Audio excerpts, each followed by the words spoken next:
defending the affirmative. And we, the affirmative, believe that the United States should adopt a no strike first policy towards cyber warfare. We have three contentions. Number one being we believe that doing so would set an example to the civilized world. And number two, we believe that doing so would protect our nation through mutually assured destruction. And number three, we believe that doing so would, not enacting this would spell out hypocrisy as it is illegal under U.S. law. Setting an example, we believe that enacting a no-strike first policy towards cyber warfare would, of course, set a precedent for other nations in the world. During the Cold War period, the U.S. and the USSR had both built massive nuclear arsenals, which put our world at severe risk. However, in 1982, the USSR pledged to not use these weapons, and soon after dissolved and peace started to arise in our country. We believe that the fact that destruction would be mutually assured in the event of a cyber attack itself is enough protection without needing a strike first policy.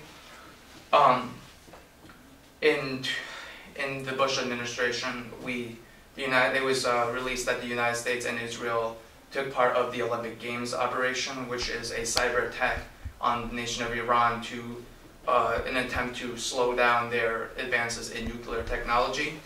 The point of the Olympic Games, as released by, I believe, the Bush administration, was to irreversibly damage the digital infrastructure in Iran. This just goes to show that the capabilities of the United States to respond to an attack should be enough to ensure that attack does not happen in the first place. Number three, it would be hypocritical for us to go to a strike first policy. Under U.S. law, causing over $5,000 of damage to a computer is illegal and considered a felony. I think it is safe to assume that the United States, if they were to strike first to another nation via the internet, I think it is safe to assume that we would cause more than $5,000 worth of damage. Alongside that, there are a plethora of U.S. antitrust and privacy laws that an internet attack that has not been aggravated by another foreign nation would break these laws and hence be illegal. So yes, the affirmative believe that there should be a policy of no strike first. And I yield my time and open to myself the questions. Thank you for that. So you gave this, you mentioned this law, which said that causing more than $5,000 of damage to a computer is legal. Just as a point of clarification, is that true even if that computer is not a U.S. citizen's computer or government computer? You are correct in saying that law applies to only U.S. citizens. So you said in your first contention that this would be setting an example to the rest of the world. That's correct. But would you not agree that this has already started, that even if we don't develop cyber warfare, that other countries have already started, whether we do or not? We do not disagree that cyber warfare is necessary. We just believe that we should enact the policy of no strike first. Okay, that may be true, but your first contention is that if we affirm, or rather if we negate the resolution, we are setting an example to the rest of the world, correct? Correct. Okay, so that precedent would be then that we are incentivizing for the rest of the world to adopt a no first strike policy, or rather to continue building cyber warfare. Correct? Correct. Okay, so do you disagree then that 13 out of 15 of the world's greatest militaries already have cyber warfare technologies? That's true, but... Okay, thank you. So your second contention is how we have to protect, our nation would be protected through mutually assured destruction. But let's say if a country attacks our communications between our military, let's say they use cyber warfare and attack our communications, are we going to be able to respond as effectively to the attack? Not at first, no. Not at first? Thank you. So then, what? My question then would be that what is the main reason that we should not adopt a no first strike policy? Because we believe that it is unfair for us to ask other nations not to attack us first if we at first say, we will attack you first if we know you are a threat. But There are many nations in the world that believe we are a threat in the world. isn't that what countries do? If you are in imminent danger to us and you are ready to attack us, we are going to make sure we protect our people and make sure you can't do that by attacking you first. I mean, there's been several incidences where Israel has done things like that too. Do you not agree? I believe that in some of those cases, Israel might have been incorrect in doing so. Okay, a general question. What do you think is more important, the fairness of American laws or American laws that protect civilians? I believe that you should have both. Okay, but if you were pressed to give an answer, which one would you pick? To protect the United States citizens' lives. Well, that's two different, you cannot both. You have to So, what exactly is the question? I'm sorry, can you Okay, so rephrase it? the question is that is it more important to make sure that U.S. laws are fair to the rest of the world, or is it more important that the U.S. government protect its own citizens? It's to protect its own citizens, of Thank you. course. That's time. All right, thank you.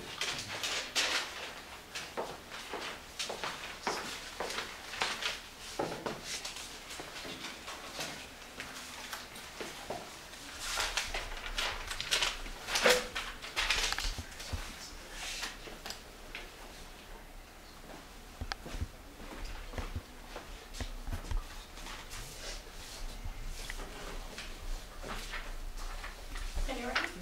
Hello, my name is Iman Abbasi. I'm joined with my partner Ben Debudua. We are representing Amity High School, and we are here to negate the resolution because we believe that the United States should not adopt a no first strike policy for cyber warfare. Now, one of the things that my opponents lacked, which was very clear, is that they did not define what it means to have cyber warfare. What is cyber warfare? So we'd like to use the definition presented on the first page of the packet, and that is that cyber warfare refers to politically motivated hacking to conduct sabotage and espionage. My opponents may try to contest this definition, but we believe that if they do try to do so, it should be disregarded as they have not provided their own definition. Now, moving on from that, I'd like to present our three contentions, and then, as time permits, elaborate on them a bit more. Before I do that, however, we would like to define the word force as a kinetic act that causes physical damage. Now, our first contention is that cyber warfare is another option for our military. Our second contention is that cyber warfare is effective. And our third contention is that cyber warfare is accurate. Now, elaborating on our three contentions. My first contention, once again, was that cyber warfare is another option for our military. In U.S. history, we have never had the precedent of adopting a no first strike policy. My opponents brought up the Cold War and how there was an arms race, if you will, after the Cold War in developing nuclear technology. However, the U.S. did not at that time, and still has not since then, adopted a no first strike policy regarding using nuclear weapons. Other prominent militaries in the world, such as China and India, have adopted these policies. However, my opponents mentioned the USSR, which adopted a no first strike policy, but I think they forget that the USSR then reversed that decision, and now they currently have a first strike policy. Disregarding that, let's move on. So another thing about our first contention is that if we adopt the resolution, if we affirm, we limit ourselves to passive defense. So what is passive defense? Passive defense includes things like honeycombs, it includes things like firewalls. And as we have seen through history, and as the packet has showed us, these passive defense mechanisms are not effective and not useful. They can easily be hacked, they can easily be sabotaged, and they take years, it said in the packet, to create these defense mechanisms and only seconds to dismantle them. So we do see this need for having a first strike, for having cyber warfare. And we see that many other countries in the world also feel this sentiment, where many other countries in the world are creating these programs and using them And my opponents seem not to understand this, but 13 out of 15 of the largest militaries in the world are developing cyber warfare technology. And Americans cannot afford to be behind. We cannot afford to let the rest of the world get ahead of us. And so for that reason, we can't affirm. Moving on to my second contention, which is that cyber warfare is effective. We have seen two examples, including the Olympic Games and Stuxnet, which occurred in Iran. And what we saw was that when we used specified codes that were very specific, that attacked specific things, we were very successful in achieving the task that we wanted. These two programs were meant to slow the development of nuclear weapons in Iran. And we succeeded as we shut down data processors and the digital infrastructure of Iran. Thank you. So this was not an active form of war, but we were successful in delaying Iran's nuclear capacity. In page 4 of the packet, the third paragraph says that it again was not a use of war. It was defensive as well as offensive. And it worked for the first time. Not for the first time, but it worked. And if we were to affirm the resolution, we would lose out on opportunities that we had in places like Iran. Now going on to my third contention, and that was cyber warfare is accurate. It can be extremely accurate.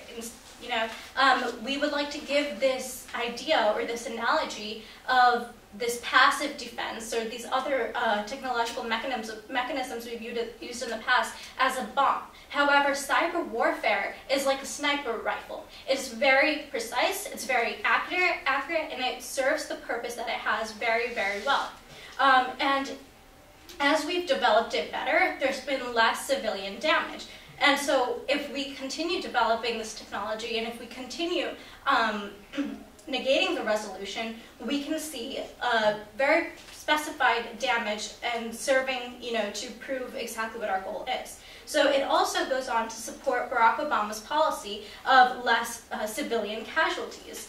Stuxnet, for example, was more effective and more accurate, and it caused less civilian damage.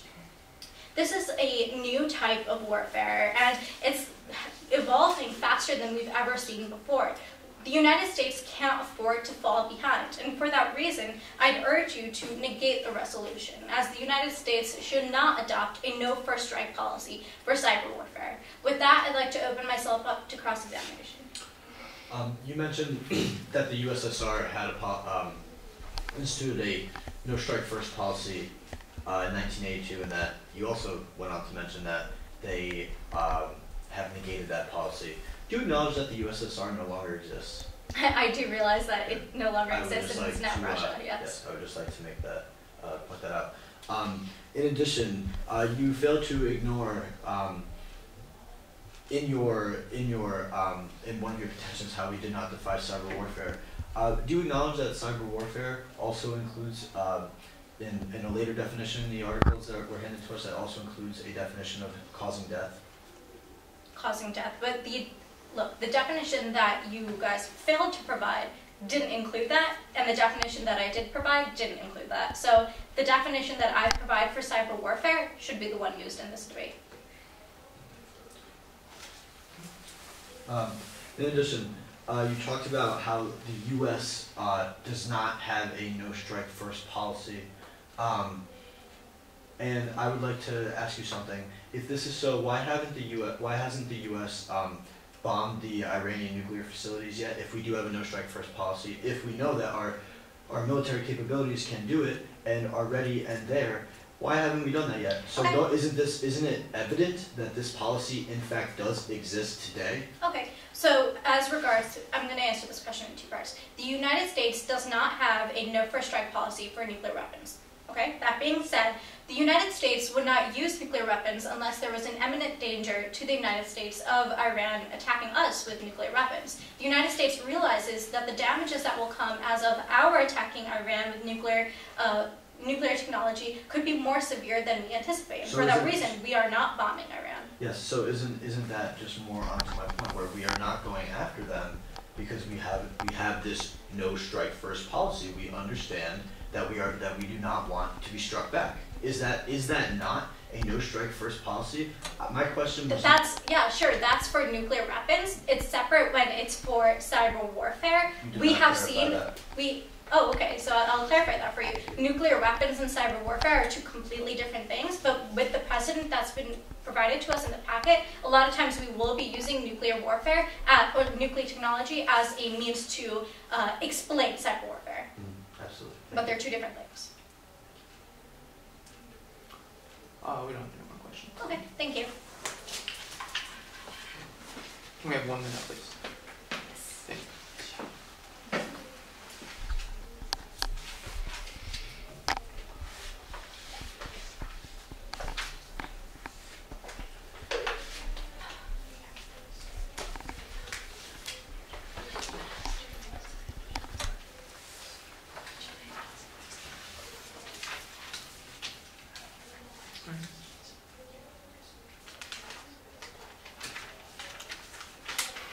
Rebecca. Yield our time. Thank you.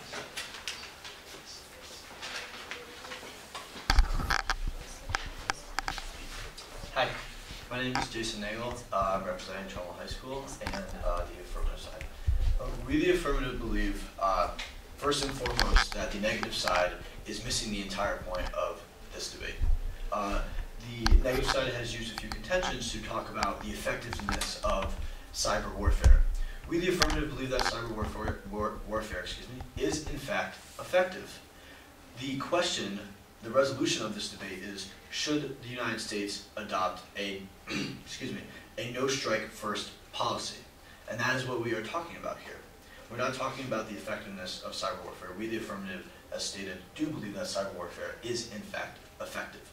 With that said, we, the affirmative, also believe that instituting a no strike first policy would ensure the lack of destruction that would happen if we had a strike first policy. And using as a negative talked about, we will have to talk about nuclear weapons a lot in this debate. And during the Cold War, there was a term coined mutually assured destruction, MAD, literally spelled out MAD. It was madness, the idea that if either the Soviet Union or the United States were to attack first, the other one first, and the other one would retaliate, there'd be a nuclear winter, and for lack of a better way to say it, we'd all die. Now, we the affirmative, believe that as technology increases, cyber warfare will continue to be something that we see more and more of. In the 20th century, the main mediums for war were air, land, and sea, because these were the ways that information flowed. Air was a way that information flowed in the latter half of the 20th century. Sea, information has always flowed by sea, and land is also something where information has always gone by. And war is fought over the channels of information. And now we are seeing that cyberspace, where information is being flowed through, is where our war will be fought. And we the affirmative, fear that what happened with nuclear weapons and this idea of mutually assured destruction would happen with cyber warfare. In a world with ever-increasing cyber warfare, if the United States were to launch a preemptive attack on any adversary, we would then see mutually assured destruction. And I would like to sort of set a scene to think about what this would mean. Right now, we see a few weeks after Hurricane Sandy that residents of Long Island and other parts of the state of New York are still without power, are still lacking water, are still lacking access to food, electricity, you name it, basic necessities that we don't even think about in regular everyday American life. Our packet notes that 90% of the free enterprise system is on computers, basic telecommunications, food, water, energy, electricity, you name it, basic necessities. Most of those companies, 90% of those companies, use computers as their way for operating and doing business. And they said of those companies, of that 90%, almost all of them are vulnerable to a cyber attack at this point. Can you imagine in America where if we preemptively struck, as the negative says we should, from what I heard, we in turn would then see in America where right now what we're seeing in New York on a much, much larger scale. Think of that times 10, times 20. All of America without water, without food, without power, without electricity. We, the affirmative, as stated, do believe that cyber warfare is an effective way of warfare. However, we also can look at other examples of history to tell us what is right and what is clearly wrong here. And it is clearly right that to come out and say to the international community that we do believe that a no-strike policy is what's necessary for us to show the rest of the world, look, we understand. We understand that we're going to preemptively attack you. We understand that you are going to attack us back. It is human nature. And we understand, we are telling our citizens with this policy, with a no-strike policy, not a no cyber warfare policy, but a no-strike policy. We understand that you don't want to be blown off the face of this earth. We understand that you want to have access to water, you want to have access to food, you want to have access to electricity, basic necessities. And we have an example right here, very close to where we are having this debate, to see what it would be like, and it's an absolute catastrophe to think about. And it's important that we recognize this concept of mutually assured destruction and what it would mean for cyber warfare. Instead of being mongering and preemptive, the U.S. can put the right foot and the right hand forward to the rest of the world, and like I said, to its citizens and to other countries. Look, we understand. We understand that cyber warfare is a reality, just like the possibility of nuclear warfare was a reality, and the building up of arms to nuclear warfare was a reality. The same way that building up of arms, cyber warfare is a reality. That doesn't mean that we need to use those arms to preemptively strike and preemptively mutually assure that our citizens feel the brunt of such an attack. Thank you, and now yield my time to cross-examination. Okay, I just have really one general question. You have spent a lot of your constructive speech talking about what could happen. You know, we could all be starving, we could all be without water. But do you really think that that would happen only because we have a no first strike policy, or a first strike policy, or because cyber warfare is still available? I genuinely believe that if we have a strike first policy, which is essentially what you guys are arguing for, that this is something that we would see. Saying that we're living in a world where it's less about who has more money and more guns and technology is equal. But that's not my question. My question is, will all of this, despondency only happen when we negate the resolution, or because in the affirmative, if we keep cyber warfare as an available means, do you think that it is implausible to say that these things won't happen? I don't think these things would happen if the affirmative. Even though cyber warfare would still be available. Absolutely, the same thing as nuclear arms. So what do you think? You said you talked about all this no power stuff. What if Iran wanted to attack the United States? And so let's say we affirm the resolution and we adopt a no first strike policy. Mm-hmm. So now Iran hacks into our system and destroys our electricity. Isn't that going to be exactly what happens if you adopt our case? Listen, I think why we should affirm the resolution. It's about policy. It's less about what ifs than what is. This is your entire constructive speech was what ifs. But the constructive speech, excuse me, was also what will be if you get. So it was a what if. But it's less of a what if than what would Okay, so actually it's a less. But anyway, going back to policy, really. Under your third contention, you said that it's illegal under U.S. law, but the only support you had for that is a law that doesn't apply internationally. So why should we even regard that contention valid? You can look at it in almost any other light and attribute to almost anything else. So no, I'd like an actual policy, because you said this is a policy big. So can you repeat the question? Sure. Other than that one law that you mentioned, which doesn't even apply internationally, what is your support for your third contention? So think of it this way. There are many things in our constitution, like the writ to habeas corpus, which are not in other countries' constitutions and other countries. No. I know specifically about this. Just give me a policy. What are you asking for? I'm asking for some support for your third contention. And this is what I'm trying to answer your question. I'm saying that there are just because we have it and other countries don't, doesn't mean that we should not pay attention to it when we're dealing with the rest of the world? Yeah, but we're What kind talking of about precedent are we- warfare. If yeah, we're talking but about what warfare, kind I of mean, precedent murder are we is setting illegal in the as a United superpower? States, but in warfare, we're murdering people all the time. Isn't it different when you start entering the realm of warfare and international affairs?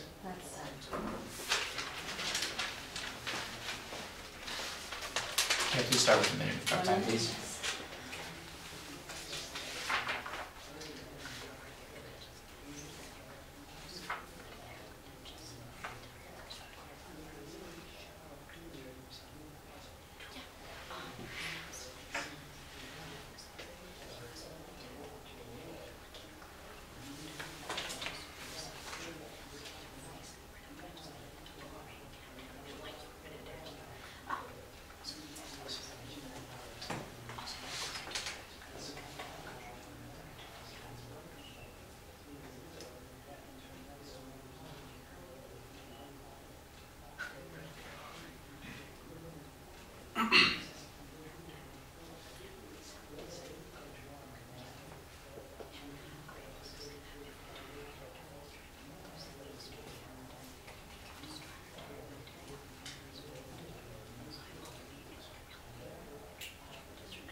That's 1 minute.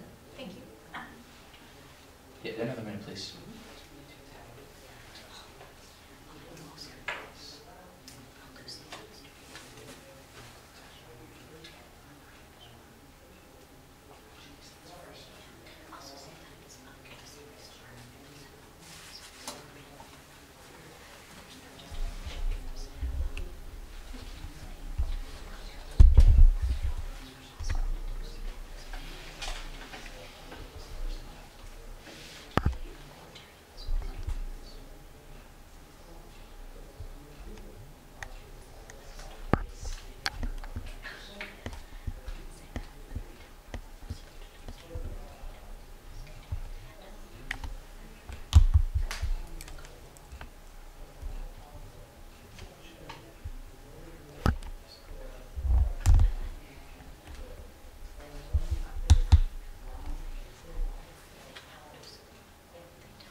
Okay, thank you.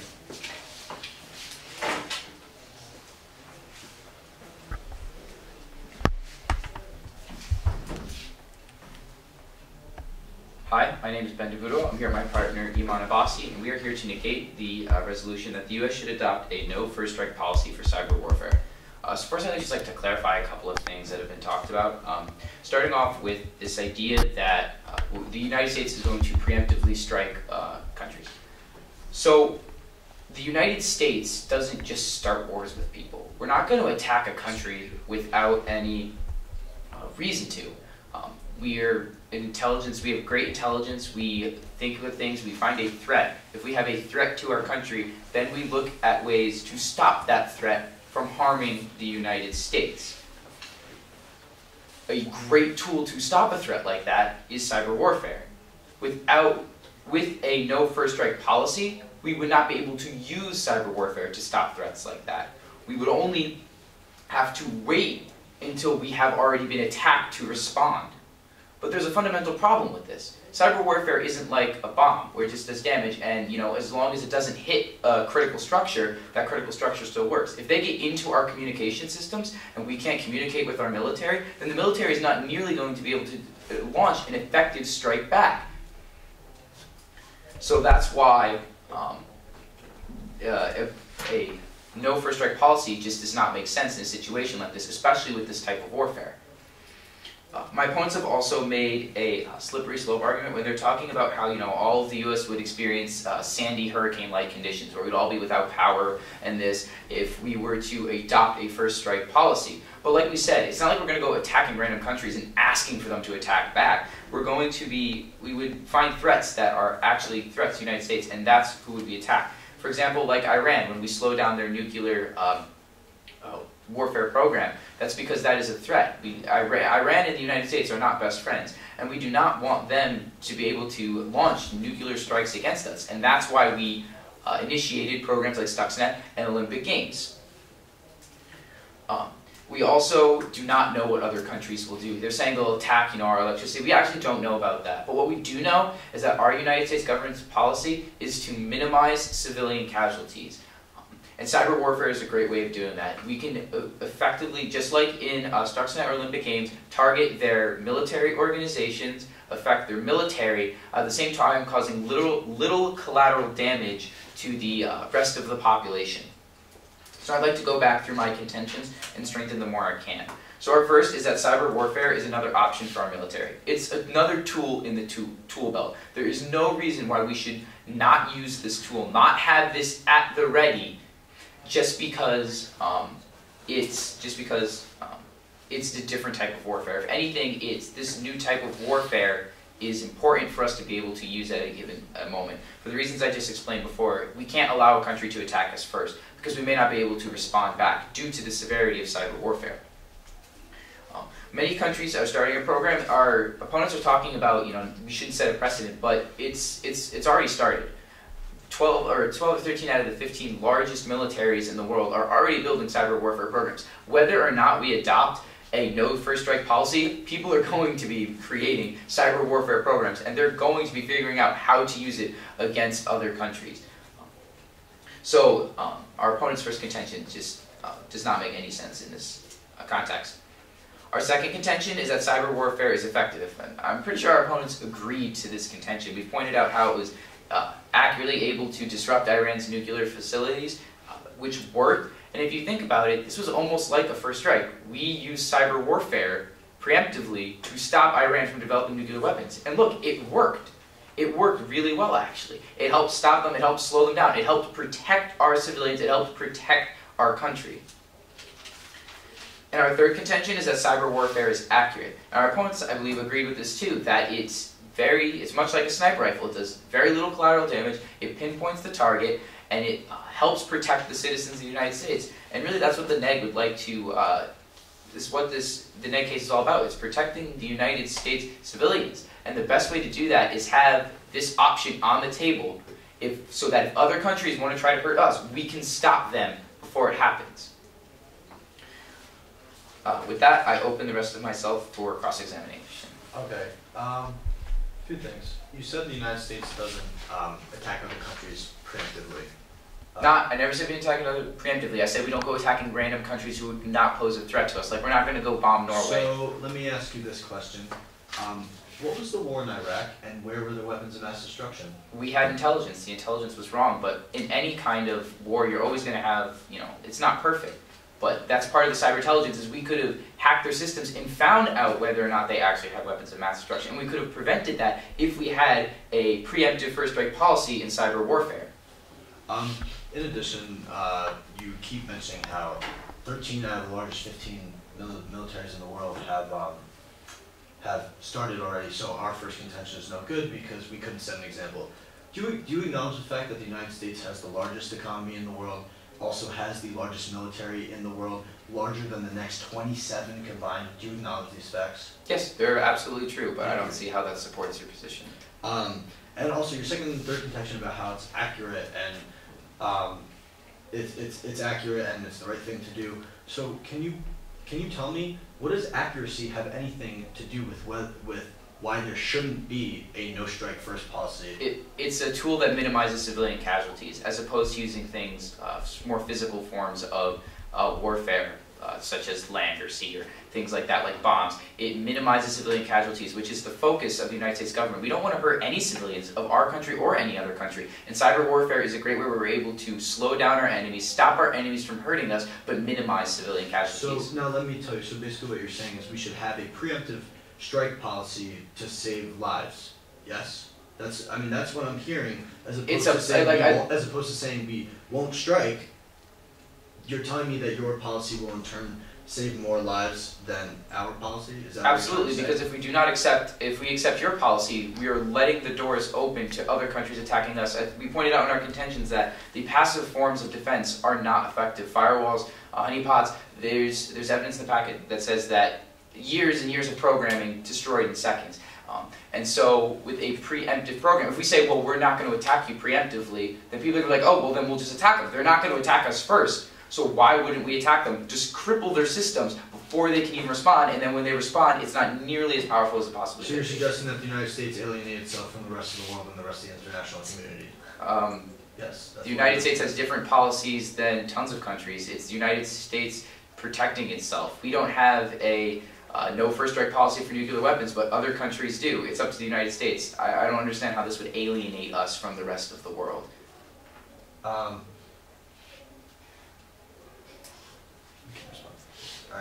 that's it. Thank you. Okay. We'll now move into rebuttals. Would you like time, or are you? I think we'll take 1 minute.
That's 1 minute. Oh, we'll take our phone.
That's 2 minutes.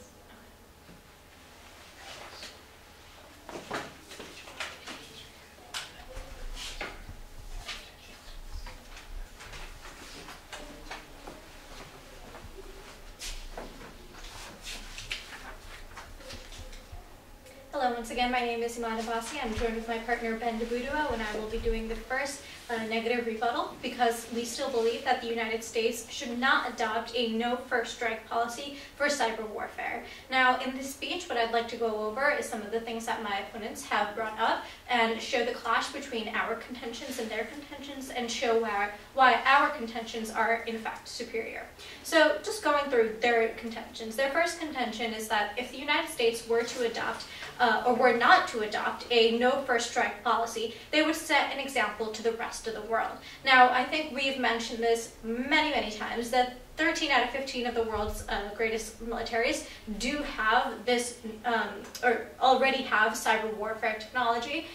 We'd also like to say that regardless of whether the U.S. Adopts a no first strike policy or does not, the rest of the world will not be greatly impacted by the decision that we make. How do I know this is true? Well, we've seen it in the past with nuclear technology. The United States still does not have a no first strike policy, but that didn't stop China and India from adopting a no first strike policy. So I think that my opponent's first contention is completely irrelevant and should be disregarded in this debate.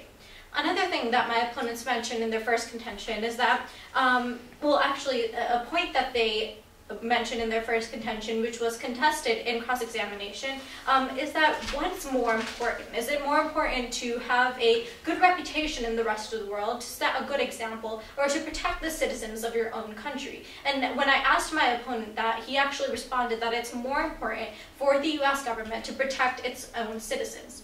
Now, we agree, the United States, the first priority for the United States government should be to protect its own citizens. And the only way we can do that is if we maintain a first strike policy.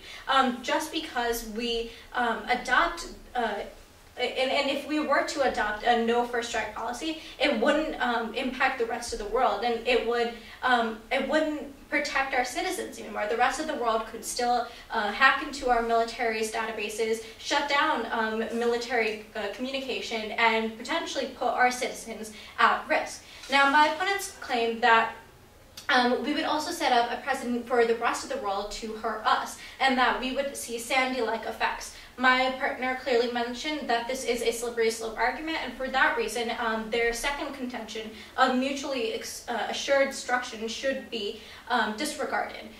What we'd like to point out is that the other countries, or that we cannot control how the other countries will respond to the United States. However, what we can control is how the U.S. uses cyber warfare. And for the sake of this debate, we'd like to say that the United States government would only attack the governments of enemy states, not the civilians of other states. My partner mentioned that the United States government puts civilian safety at utmost priority.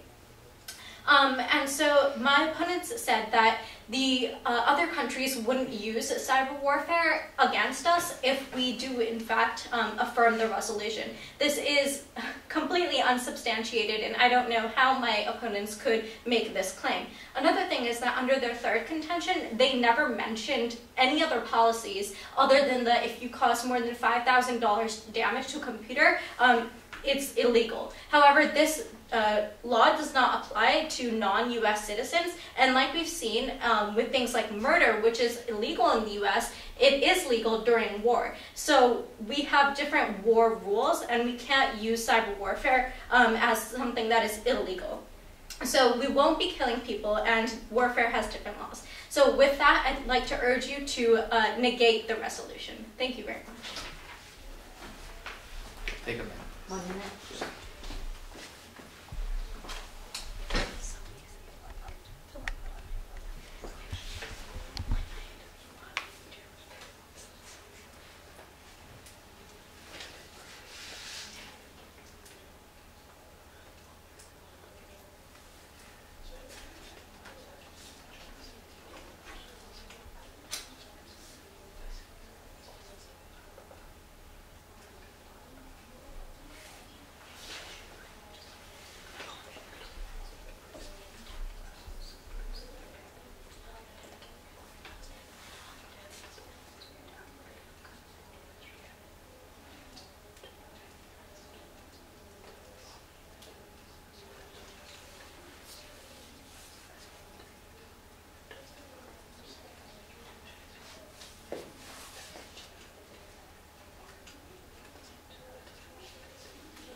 That's 1 minute.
That's 2 minutes. How many minutes do we have left? You got 3.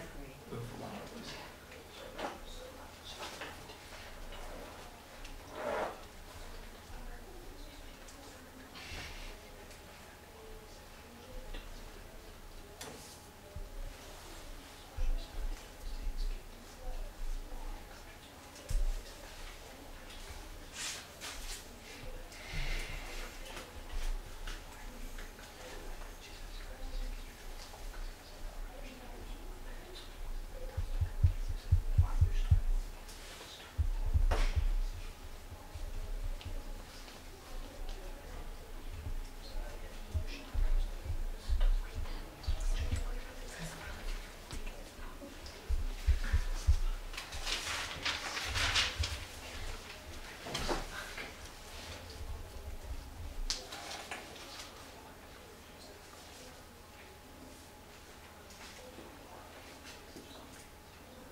I'm still Augustine Hama, and my partner Jason Nagle and I are still representing Trumbull High School, and we, the affirmative, still believe that the United States should enact a no strike first policy in regards to cyber warfare. Our opponents have three contentions, which in our opinion seems to mesh together. They argue that cyber warfare is effective, accurate, and is an option. Yes, we do agree with those contentions. However, we do not agree that those three contentions are relevant to the debate at hand. We admit that cyber warfare is a reality. No one can deny it, no one will deny that. Yes, 13 out of 15 countries of the world's biggest nations have cyber warfare and are developing cyber warfare. Our question is, how many of those nations that are developing these are going to attack us? Yes, China and the United States does not have the most cordial of relationships. However, we are dependent on them as well as they are dependent on us. We are their biggest debtor, or we owe them the most money, excuse me. We're going to go back to our three contentions about sending, first off, being the example for the rest of the world. As they said, these 13 out of 15 countries have enacted cyber warfare policies. However, another thing they mentioned, was the fact that although the United States has a first strike policy in nuclear warfare, while as China and India do not.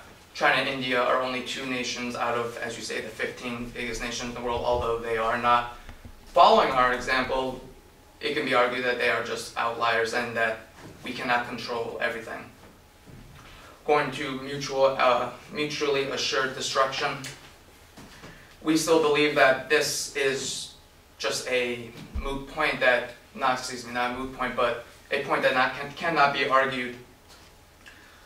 If other nations attack us, even though it may not be as quick and as effective as if they hadn't, we would still strike back.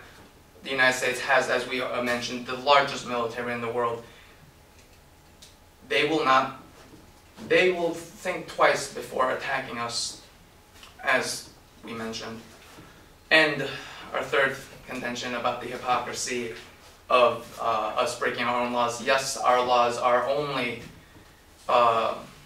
applicable to United States citizens, but that just shows the hypocrisy of our world. Yes, in war we kill people, and it is necessary. What we are arguing is that we should not be the first ones to start a war, or a cyber war for that matter, under the fact that it would be hypocritical to our own laws. Yes, if we are threatened, we should take those threats seriously, but we do not, the affirmative, do not believe that we should go out and strike these nations. Thank you, and I yield now. How much remaining time do we have? You have 2 minutes. No, you have 3 minutes. Okay. We'll take 30 minutes.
my name is Ben DeBudo. I'm here with my partner Iman, and I'm here to negate the resolution that the United States should adopt a no first strike policy. So just to start, our opponents agreed with our three contentions. It seems a little bit odd to me, but and they said, however, that it does not support the resolution. But I think we've proven that with a first strike policy, we'll be better able to defend ourselves from threats. And in their last speech, my opponent said that in their third contention, they said that, yeah, it may be hypocritical, but I'd like to point out hypocritical does not mean illegal. A lot of things are hypocritical, but if it's necessary to protect our citizens, to protect the lives, I think that our image is not nearly as important as the lives of our citizens. So really what this, I think, debate boils down to is how we're going to be able to protect our citizens, because this form of warfare is just so devastating. We have to be able to protect our citizens from it. And implementing a no first strike policy is putting those citizens at risk. With a no first strike policy, this basically allows countries the first hit at us with cyber warfare. If they damage our systems to the point where we are not going to be able to retaliate within a week, that literally allows for countries to just destroy the United States. It allows for them to pretty much render most of our systems useless.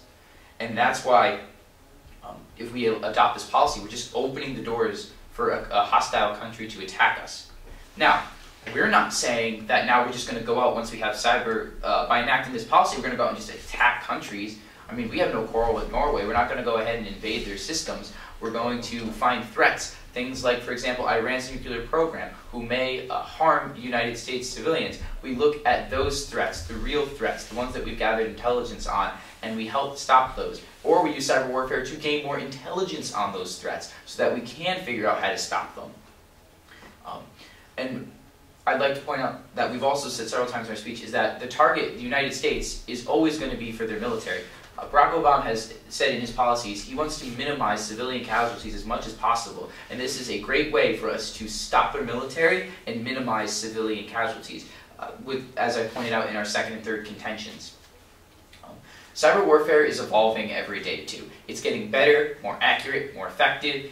Just like with anything, the more it gets developed, the better it becomes. We can use it to more precisely accomplish what we want, and that will even minimize civilian casualties more. We can just take out the things we need to. Like we said, it's the difference between a bomb and a sniper rifle, a really, really accurate sniper rifle. And that's what cyber warfare is. It's that accurate sniper rifle that can eliminate the problem that needs to be eliminated, eliminate the threat before it harms U.S. citizens.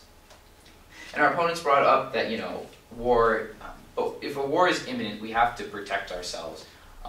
Yeah, we don't want to go starting wars. Nobody wants to go do that. No country wants to see their civilians or other countries' civilians harmed. That's one of the primary rules of warfare. You do your best to not harm civilians. But if war is imminent, we need to protect ourselves from it. And we can't just sit back when such a devastating form of warfare is available for other countries to use. We've pointed out how 12 out of the 15 other countries are developing, and if they hit us first, it's going to be devastating to the point where American civilians will be harmed.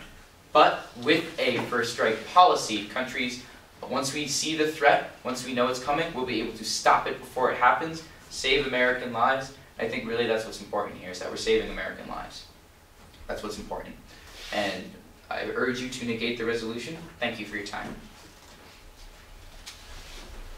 You have 2 minutes left. Would you like to take them? Take one. Let's see.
school, and I'm still for the affirmative. Anyway, I just want to start out by saying I think that the affirmative and the negative should get together after the debate and talk about how we can create a cyber warfare business or something, because we all do agree that it's a wonderful thing. That is not what we are debating. We are not debating the accuracy of cyber warfare. We are not debating the efficiency and the pinpointingness of cyber warfare. What we are debating is whether or not to have a no strike first policy. Because we agree, the affirmative agrees, yes, we agree with your contentions that cyber warfare is in fact accurate. With that being said, the negative has gone on a crusade against our first contention, arguing that the United States cannot set an example for the rest of the world. However, as mentioned before, the United States has the largest economy in the entire world. We have the largest military in the world, bigger than the next 27 combined.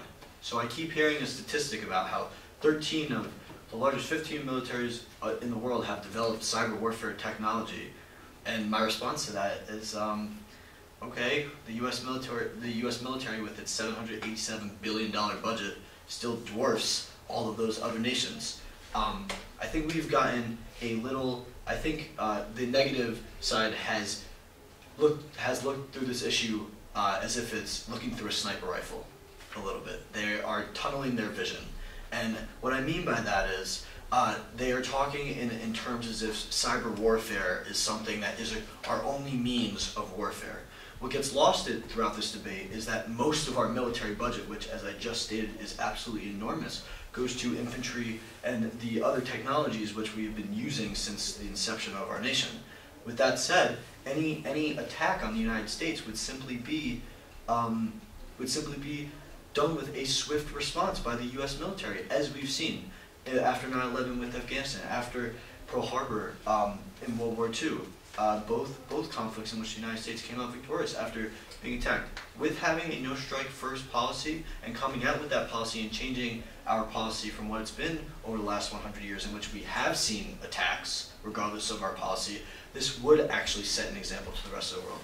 I'd like to bring it back to an economic argument. Over the last 20 years, the United States has, diplomatically, behind closed doors, and through international relationships, helped many countries adopt many of its economic policies. In turn, the UN estimates that the actions of the United States in helping these other countries over the last 20 years has lifted over 1 billion people out of poverty and into the middle class. With that being said, with a statistic like that, and an example like that, and we have the largest military and the largest economy, you're telling me that the United States can't set a precedent around the world? To me, that is absolutely insane. Also, I would like to talk about the Stuxnet program in which we worked on with the Israelis upon. I would like to point out, as our packet points out, that was a program spearheaded by the Israelis and not the United States. So, going back to the Iranian issue, we really had, related to cyber warfare, a no-strike first policy. This was actually in response to Iranians building up their nuclear capabilities. We knew that the Iranians wanted nuclear weapons since the 1980s. Why weren't we cyber attacking them when we knew that we could do it? Actually, Stuxnet has actually been something which not only has the U.S. actually been behind and the Israelis were in front of, but also it's something that was actually responsive instead of preemptive. So to use Stuxnet as an example of a preemptive strike that worked is ludicrous to me. Therefore, we the affirmative do believe that there should be a no-strike first policy, as shown through these examples, like the Olympic Games and the Stuxnet program, which were really responses instead of preemptive strikes. With that said, we the affirmative believe that the U.S. should institute this policy, and we thank you for this debate and this time, and have a good rest of your day. Thanks for taking the time to judge our debate. We really appreciate it. Thank you very much. Thank you. Good day, guys. Good night. Thanks. And now, get to take your Yeah. So how did you all find this topic? I don't like it. I love the topic.